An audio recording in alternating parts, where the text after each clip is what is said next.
আপনাদেরকে এই অবস্থা দেখাইতে হবে। আপনি তো নিয়োগ বোর্ডে আসছেন, অবৈধভাবে আসছেন। আপনি তো নিয়োগ বোর্ডের কার্যক্রম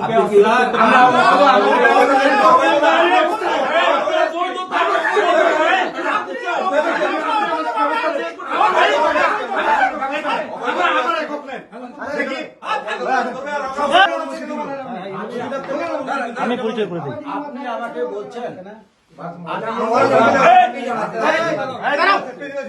আমি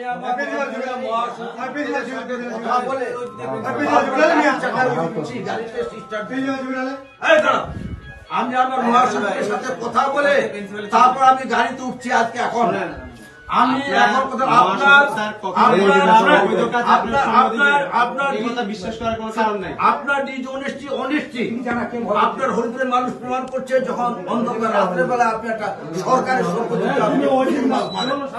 এটা আপনার ডিসঅনেস্টি প্রমাণ। 2 নম্বর, আপনি রাত্রের বেলা অফিস অন্ধকার অফিসে কিছু ক্লায়েন্টকে নিয়ে আসছে। আমি অফিস করবো, দিনে করবো, ভোরবেলা করবো, সেটা একান্তই আমার বিষয়। আমাদের অফিস 24/7। আপনি রাতে করেন কিংবা দিনে করেন, আমাদের কোনো আপত্তি নেই।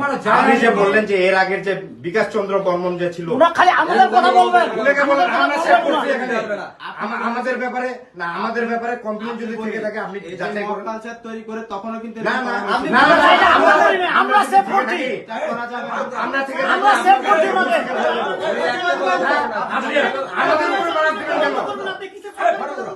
আপনি আওয়ামী লীগের ফেসিস্টদেরকে নিয়োগ দেবেন। আওয়ামী লীগের প্রিন্সিপাল যদি অবৈধ হয়, আপনারা ভোটকে বলেন, ভোটকে বাতিল করে দিন। আমরা তো এই কথাটা আপনাকে বারবার বলছি, আওয়ামী লীগের ফেসিস্টদেরকে আপনি নিয়োগ দেবেন, আমরা ললিপপ তুলবো, এটা হবে না, এটা তো হবে না। আপনার আওয়ামী লীগের সকল যত বহিষ্কার করে দিন। নিয়োগ পরীক্ষা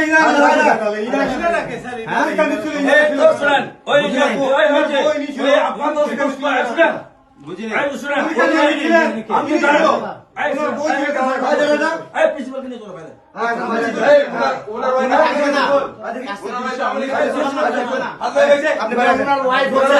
ভাইস চেয়ারম্যান ছিল,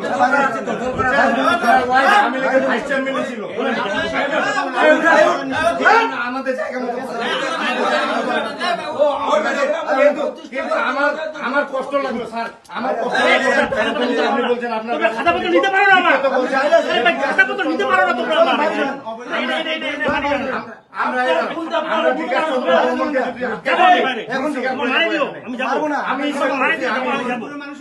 আমি সেভ করছি, আমি হরিপুরের মানুষ, আমরা সেভ করছি, আর কারোর সাথে আমাকে তুলনা করতে পারেন না, এটা না। ভাই আপনার পরিচয়? আমি বললাম তো আমি যাবো, আপনার দেখা করতে আপনি আমার কাগজ আনার কোনো ক্ষমতা রাখেন না। কারিগরি শিক্ষা বোর্ড।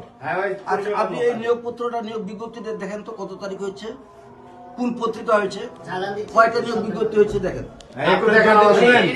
আমি বলি, এটা দেখানোর জন্য যে এখন বোর্ডের নিয়োগ বোর্ডের চলতেছে, কাজ চলতেছে, আপনাদেরকে এই অবস্থা দেখাইতে হবে। আপনি তো নিয়োগ বোর্ডে আসছেন, অবৈধভাবে আসছেন। আপনি তো নিয়োগ বোর্ডের কার্যক্রম